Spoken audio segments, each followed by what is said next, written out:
My family was as ordinary as possible, and there was nothing wrong with that. That was our whole existence. My father worked as a stock boy at the local factory. The pay was decent, although not high. My mother was a housewife and occasionally sewed at home to earn extra money. Our family had enough money to live decently and to provide me and my little sister with everything we needed. Little Mia was in the 3rd grade of elementary school. She was a very active and playful girl with shrewd gray eyes. She loved going to art exhibitions and helping our mother cut patterns for clothes, but she loved me even more. I, Sandro, was a middle school student, and the following year, I was going to high school. I was more composed compared to my sister, but I couldn't be called boring. I was just older, that's all. I loved spending my free time playing video games. Considering the extracurricular activities I did at school and my CrossFit training, I didn't spend much time on the computer. On the contrary, these gaming sessions benefited me. The problem was that only in the game could I communicate freely with people.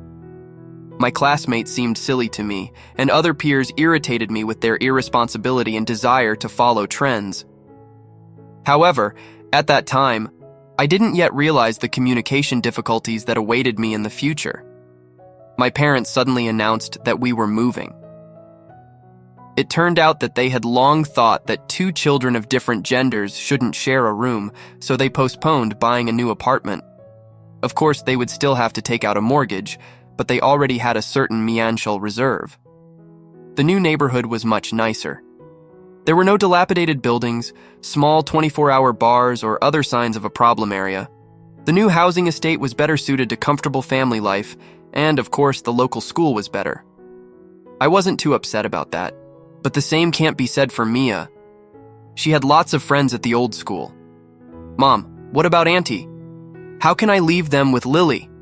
They fight all the time without me, the girl cried. I like this school. I don't want another one. My parents sincerely tried to support her, explaining that in the new class, she would have the opportunity to make new friends. In addition, the magnificent playground right in front of the building's windows contributed to the emergence of a new circle of friends, where children of different ages played every day. I liked the new school. The kids here weren't clingy. No one forced me to make friends or join a group. I was on my own, and I definitely liked that. My studies were going well. At some point, it seemed to me that it was too easy, but the teachers gave a perfectly logical answer to this assumption. I was a very capable boy. At the end of the first semester, my parents were asked to transfer me to a specialized class. Of course, no one turned down the opportunity to give me a better education. Son, that's a blessing. You're simply incredible, being one of the best in such a good school, my mother repeated with undisguised pride on the day the principal called us. And from that moment on, something definitely went wrong. You could only get into the specialized class with good grades or through wealthy parents, and here the second option prevailed. The wealthy children immediately understood what was happening. On the first day, they gathered around me like flies around a drop of honey. They watched me, observing my actions, drawing conclusions that only they understood. I stood out from the other boys because of my modesty, an old phone, and simple clothes. In their eyes, I was just a nerd who couldn't defend himself. And with these conclusions, my difficult days began, during which I had nothing left to do but endure the bullying. Of course, I talked to my parents about what was happening. It was impossible to ignore the tattered clothes or torn books, but I understood perfectly. Mom, it's nothing, I explained to the worried woman. Teenagers are stupid. I know this school is good and I won't get another chance to get such a good diploma. Son, we can transfer you to a school in the neighboring district. She pressed the crumpled dishcloth against her chest, trying to shake off the tremor of anxiety. No diploma is more valuable to me than your own health. Maybe we can go to the principal and discuss this situation. My father, who had been sitting silently in the chair next to the open window all this time, put his cigarette on the edge of the ashtray. He frowned, looked at my mother, coughed into his fist, and said sternly, "All right, you go to the principal and tell him about the bad boys who are bullying your son." He paused significantly. "And have you thought about how they'll treat Sandro afterwards? Like a little son of a bitch, a snitch, a coward? Teenagers only get tougher when adults interfere in their affairs. Let him deal with it like a man. He's already decided to stay. He doesn't need his mother hovering over him and wiping away his son's snot. I looked at my father, feeling mixed emotions. On the one hand, I wanted to thank him for supporting my point of view, but on the other, my opinion of teenagers seemed pessimistic.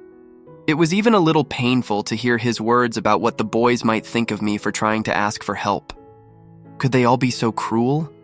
I lowered my head. Sure, I felt terribly uncomfortable in the new class, but was it worth expressing it so harshly? And I'd better give them a good answer. You only have to show your teeth once and they'll disperse, added my father before reaching for his cigarette again.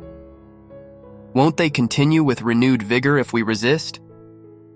It seems to me that this will only provoke them more, I muttered, rubbing my shoulder where a fresh bruise was still throbbing. It's hopeless. I can't fight, I can't stand it, I can't even call the adults. What can we do? We could give one of them a good punch in the face, too. That's enough of that, interrupted my mother. Today's children are of a completely different cloth. Force doesn't work against them. Sooner or later, they'll report us to the police. Their parents are swimming in money. It's easy for them to paint our boy as guilty. I'm saying, let's transfer him to another school and get it over with. And I'm saying that the boy has the right to decide which school he wants to go to, a good one or an ordinary one, and our son made his choice. If he doesn't know how to solve his problems, then let him put up with it. He'll put up with it until he can't. He'll draw conclusions and he'll put on a show for all of them. My mother was relentless. A mother's heart ached at the thought of someone hurting her son. She was silent for a minute, then continued to press my father. So where are the teachers looking? You answered yourself. The parents have a lot of money, so their children can do anything. These brats have all the fun while the children of ordinary workers are worse off. Those teachers don't care what happens to a simple kid. These arguments were followed by hours of discussion. My parents rarely argued, so I felt doubly guilty. I didn't like being the cause of the fight. I sighed heavily and went to my room. Even from there, I could hear fragments of the adults arguing. They just talked about how I couldn't cope with things on my own. But I didn't argue with that statement. By asking them to leave me at that school, I understood perfectly well that the bullying would continue, that we wouldn't have enough money to deal with these kids. I understood that I was leaving myself at a dead end. The quality of education was ahead of me, higher than honor. This approach to setting priorities set me apart from my colleagues. My friends on the team supported me in every way possible, and that was enough for me. I knew I wasn't alone in the world, and that there were people besides my family who cared about me. With the right support, I could endure the few remaining years. At school, everything continued as usual. As soon as I entered the classroom, all the attention was on me. I barely had time to sit down before the first bullies approached me. "Hey, nerd," a girl with rather provocative makeup spat. "Will you let me copy your homework?" Without waiting for an answer, she grabbed my notebook and tried to pull it out, but as soon as I pulled it back and put it back, the bully's expression changed. "Don't you understand me? That wasn't a question, you idiot." She grabbed the notebook by the edge and tried to drag it away again. "Stay still and don't move until your bones are intact." I was distracted from my phone, raised my head and, with a determined look, slammed my hand down on the notebook. The sound of the impact made the people around jump, expecting a show. Just as Lucia was about to open her mouth to say something, I started to speak first. "Look, your goons and lackeys are breaking my bones. Dad protects you from the police. You're satisfied and happy. Then what? What's in it for me? Bones will heal, bruises will disappear, we'll pay the medical bills. So what's the point in the end? You've been teasing me for months. What's your end goal?" For a moment, Lucia was stunned. I'd never tried to stand up to anyone before. Quickly realizing that with each passing second, her authority among her colleagues was diminishing, the girl began to improvise. "There's no point," she laughed in my face. "You're so pathetic that you're begging for a beating. Look at your stupid face, loser. You don't belong here. Consider it our duty to remind you of that constantly." The minions laughed along with the leader and dispersed to their seats. I watched everyone present with a look full of anger and disappointment. Apparently, they really liked their impunity. My father was right. I had to at least try to defend myself. Only then would I get some relief and be able to pull my pride out of the mud they had trampled on it. Meanwhile, little Mia quickly made friends in her new class. They used to gather in the schoolyard and spend time together. All in all, the little girl's worries were unfounded. She had indeed found new friends, but one thing saddened her. During break times, she often saw her older brother being bullied. I strictly forbade my sister to come near me at those times. I didn't want those hyenas to shoot her too. Mia didn't want me to be sad. However, her desire to support me prevented her from disobeying my prohibitions, and she often just watched with sad eyes. One day, my mother asked Mia to deliver my lunch, which I had forgotten on the table in the morning. Sensing her small responsibility, the girl ran into my class. Her shiny, dark curls fluttered in the wind at a fast pace. She entered the classroom and stopped at the threshold, looking for me with her eyes. Mia spotted my desk, but didn't see me anywhere. "Hey, are you lost?" Lucia asked with unusual kindness. "Maybe I can take you to the right class?" "No, I'm looking for my little brother." Mom said to deliver his lunch. "Has he gone out for a moment?" The teenagers exchanged glances with predatory smiles on their faces and quickly surrounded the girl. "Ah, so you're Sandro's sister." I went back into the classroom. I had gone to the bathroom, completely oblivious to the fact that my sister had been sent to me. The closer I got to the door, the more an unsettling feeling grew in my chest. I entered the classroom and saw a disgusting scene. My sister was crying loudly, with lettuce leaves and pieces of chicken stuck in her thick hair. Next to her, Julio was laughing uncontrollably, holding an empty paper bag. My fists clenched involuntarily at the sight of this scene. "Sandro," the girl pleaded through her tears. "Tell them, make them stop, little brother." But I remained silent with rage. I clenched my jaw so tightly that the tense muscles were visible to the naked eye. I ignored everyone except Julio. I looked him straight in the mocking eyes. "Let's talk." There was so much steel in that short sentence that the aggressors momentarily reduced their smiles. Julio, watching me, laughed involuntarily. The fact was that I had always been a gentle giant, a tall, well-built guy who never got into open confrontations. And such an offer to talk no longer sounded pathetic or funny, but there was no backing down. My reputation in the class was at stake.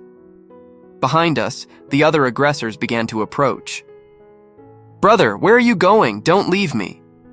"Wait for me here, don't worry, Mia," I said. Before I left, I took some wet wipes out of my bag and handed them to her. The girl nodded silently. In those moments, she trusted me more than anyone else. There had been similar situations at her old school, and she knew very well how it could end, just as she knew she didn't want to watch. The procession went out into the courtyard. Teachers, seeing the heated crowd of teenagers passing by, immediately ran to the principal's office, sensing trouble, but no one followed. Many of the teachers just watched the situation from the windows. The teaching staff, mostly made up of women, couldn't do anything or they might even get hurt. Once we were clear of the crowd, I grabbed Julio by the collar and pushed him away, making him stand a few steps away. This action was immediately accompanied by joyful laughter, and the aggressor, carefully hiding his fears, feigned a smile. I watched him from under my eyebrows, maintaining my iron silence. "So, what are you going to do, nerd? Burn a hole in me with your evil eye?" Julio smiled, although his voice trembled. "Maybe you'd like to find out." He laughed arrogantly, taking just 2 steps towards me, his last steps. It all happened so quickly. All that was heard was a dull thud and the rustle of clothes. It was a precise, well-placed blow, directly hitting the boy's jaw, and that was enough. Julio collapsed to the ground, performing a strange pirouette. "What?" Lucia shouted, completely incredulous. A feeling shared by everyone present. The teenagers exchanged perplexed glances. None of them had even considered the possibility that the school introvert could do something like that. Mingo emerged from the crowd, cautiously observing the winner. He seemed to be heading towards his friend, but I didn't care. I shifted my weight to my legs and pushed Domingo with my chest, throwing him away. The adrenaline was still pulsing through my veins, and I was ready to continue if necessary. But the onlookers understood the situation and didn't want to get any closer. I walked back to the school. The crowd moved away, making way for me. I positioned myself so that everyone could see and hear me. "Do whatever you want to me." My voice was unusually loud and deep. "But if you touch my sister, I'll break every one of your faces, and all the money in the world won't be able to fix them, understand?" I looked at my fist. The skin was slightly peeling at the knuckles, with small drops of blood sprouting at the edges. After all, nobody knew that. Before joining CrossFit, I boxed, winning all the first places in my age group, but nobody asked. To them, I was just a big, quiet guy. Now all my classmates would know their limits. The director, a middle-aged man with a touch of gray at the temples, was already rushing to the scene. "What does this mean? What are you doing here?" He made his way through the crowd, and when he reached the center of the circle, immediately saw 2 boys lying on the ground, and me with my injured hand, a little way away from them. "And you? Where are you going? You're the best student." My sister is in the 5th room, where someone has spilled food from her lunchbox. She's in hysterics, and now her clothes are all dirty, I growled angrily. So, while everyone else is doing what they're doing, I'm going to her. Deep down, Julio began to moan in pain, gradually coming to his senses. Ignoring the principal's angry remarks, I walked past him. As I mentioned before, I needed to get back to my little sister. I planned to deal with all the consequences the next day. For today, my schooling was over. After picking up my sister from class, I took her to the lobby and then went to her classroom, where I collected her things and briefly explained the situation to her teacher. The principal intercepted me at the entrance. Instead of a disciplinary conversation in his office, I suggested we talk as we walked to the school gate. Despite his apparent dissatisfaction, the man agreed when he saw Serena's condition. As the father of 2 daughters, he felt sympathy for her. I couldn't imagine what I would do in my place. On the way out of the school grounds, he also learned about the prolonged bullying I was facing, which was a real revelation for him. Apparently, the teachers didn't want to raise any extra fuss, which led to such incidents. However, by reminding the parents of my classmates, he didn't want to cause trouble himself. My motives were clear to him. He warned me that he would have to call my parents anyway, to which I silently nodded. That's when we parted ways. At home, my parents were already waiting for me. While my mother was extremely unhappy about the news, my father smiled proudly. "Here he is, my man. He came home a winner. Look, Mia, you should hang out with boys like him. No problem is scary with a boy like that around." "Shut up, you old fool," my mother shouted, waving a kitchen towel. "Our son got into a fight and you're standing there gloating. Weren't you the one who persuaded me not to mess with those children of rich parents? And now what?" My father laughed mischievously. A smile like that only appeared when he felt like an absolute winner. He laughed, settled back comfortably in his chair, and began to explain. "While you were running around the kitchen like a headless chicken, just after the principal, the bastard's father called me. A decent man, I must say." He laughed again, receiving another swat from the kitchen towel. "They won't do anything to our Sandro. The gentleman won't press charges. He said our boy acted in good faith. He even praised him for the precise punch. All they ask is that we pay Julio's hospital bill. You went a bit overboard with your force, so the idiot will be wearing a bandage for 2 weeks. Did you hear that, son? You dislocated his jaw." My father burst into mocking laughter so loud that he didn't even pay attention to my mother's jabs and complaints. When she mildly calmed down, she turned to me with a stern look and stood up, hands on hips. "We'll pay for it with your pocket money, okay, son?" "Fine," I mumbled indifferently, going up to my room. For several days, everything was quiet at school. The teenagers were still discussing the incident in the courtyard, while Julio, with a bandage on his head, was glaring at me. It was a total humiliation. What he had provoked could hardly be called a fight. What's more, as a result, he not only lost, but ended up in hospital. Julio had a grudge against me. Meanwhile, I began to enjoy the calm atmosphere in the class. 3 days later, Serafina disappeared.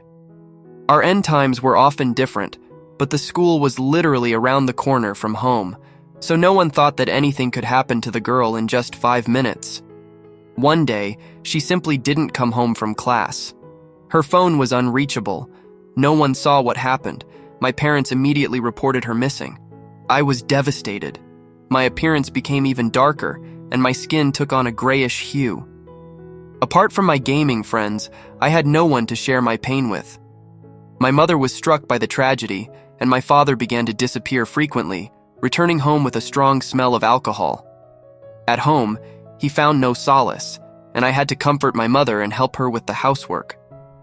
The woman could no longer sew clothes because every time she took the patterns in her hands, she remembered how her little girl would sit next to her and help her. The family's money was running out. My father drank, became violent, constantly unhappy, and even aggressive. He started missing work, without even bothering to justify his absences. The police reassured the family, promising that they would bring our daughter back at any moment, but it never happened. Not after a week, not after a month. Serafina simply disappeared. At school, my classmates quickly noticed the changes in me. My clothes seemed even cheaper, and sometimes I dressed inappropriately for the weather. But what interested the teenagers most was the total indifference with which I, once popular, began to treat all provocations. "Hey, nerd, afraid of your fate?" Lucia asked me one day. "You decided to stop teasing, huh? You did the right thing. You just got lucky with Julio's dad." I gave her a blank look and then lowered my head again, looking at the table. This scenario was definitely not to the girl's liking. She snorted, then pointed her finger hard at my forehead, forcing me to raise my head and look at her. "Are you completely out of your mind? I'm talking to you. Don't you dare ignore me." "Can I ask you something?" Lucia raised her right eyebrow in surprise. A request from me to her? It sounded intriguing, merely a reaction. The girl crossed her arms elegantly over her chest, as if to show that she was granting me the right to speak. "Get lost." Lucia burst into laughter. Her reaction was immediately echoed by everyone watching and listening to our conversation. Among them was Julio, whose bandage had already been removed. He got up from his seat and, with a slow, languid gait, began to move towards my table. "Mate, it looks like you've worked up some courage," he began amidst arrogant laughter. "Our last conversation didn't end very well, but I think you need a reminder of how to communicate with your colleagues. What do you think? Maybe it's time for a rematch." I looked at him calmly and sighed heavily. "For your father to send us another hospital bill later? No, thank you." Julio's eyes narrowed, his face turning slightly red as muffled laughter echoed among his classmates. He noticed a skinny boy sitting in the front row, watching the interaction between us with undisguised interest, although he seemed reluctant to laugh at Julio. "Hey, Chu," Julio called out. "Can you come out for a moment?" The boy smiled when the teaser called him over. He already had an idea of what was about to happen, so he immediately got up and walked quickly towards the exit. I, as expected, remained calm. I had no interest in my colleagues' banter. All my thoughts were on little Mia. The bitterness of the loss outweighed the feeling of wounded pride. "And now, my friends, the show begins," Julio announced loudly, jumping up on the neighboring table. "Your faithful servant will now demonstrate the wonders of dark training." "Right, Sandro. You humble mongrel from the slums need to learn how to behave properly in civilized society." Anger slowly boiled in my chest, but I didn't have the strength to resist. I just wanted nobody to notice me, to leave me alone, ignore me, boycott me, anything, as long as they left me alone with my thoughts. But Julio persisted. He jumped up from the table and snatched my backpack from the back of the chair. I didn't bother to grab the strap. I knew they'd give it back eventually. I was used to that. And the first order of the day is fetch. Suddenly I looked up, and the last thing I noticed was my backpack flying through the open classroom window. I stood up, my chair falling to one side, and everyone present burst into laughter. Julio had already assumed a defensive posture, ready this time to receive my blows. And then, From the open window, Chu's voice rang out. "Hey, Coolio, look here."